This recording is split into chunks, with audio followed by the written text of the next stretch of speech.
King David set aside made a takana, made an enactment with his men. He used to command an army of a few hundred men, and it was a militia basically because these men were not professional soldiers. They all had families. Even David at the time, he had two wives. He was trying to build a family.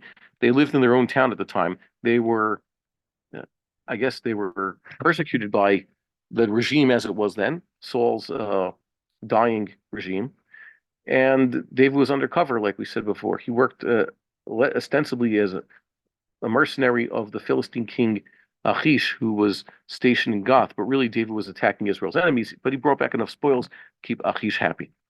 And in their war against the Amalekites, David had some of the men stay back on the home front and watching the Kalim, as it says. And David enacted, after an argument between his men, so that those who stay on the home front, watching, staying back, they deserve just as much as the men who actually went into the battle. Kal v'chomer. This is something that's very important to know.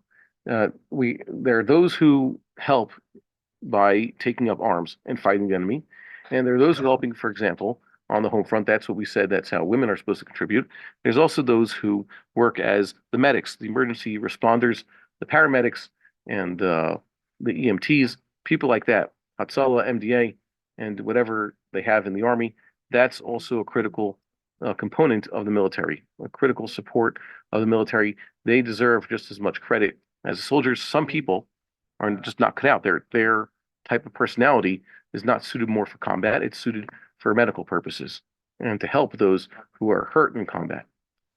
By the way, I think that correlates with Haredism. The type of people who lead, let's say, a Haredi type of life, they want to, well, whatever. You know what the various cultural and I guess social trappings of what we consider Haredism. Not everybody raised Haredi ends up Haredi. Not everybody raised not Haredi stays that way. So the types of people who tend to, let's say, they want to join the army in a combat position are one type, and the types of people who, let's say, want a position where they could help somehow support. Let's and the example I'm using, they are the medical support. So that's I think there's a correlation there with the Haredi type of mindset. So it gives people who are generally in, let's say, come from the Haredi background. They have not, let's say, enlisted and taken the usual channels, but they're still helping out the war effort. That's very important. That's considered, I guess, in King David's Takana, part of sharing the burden and I guess enjoying a piece of the spoils. How are you doing?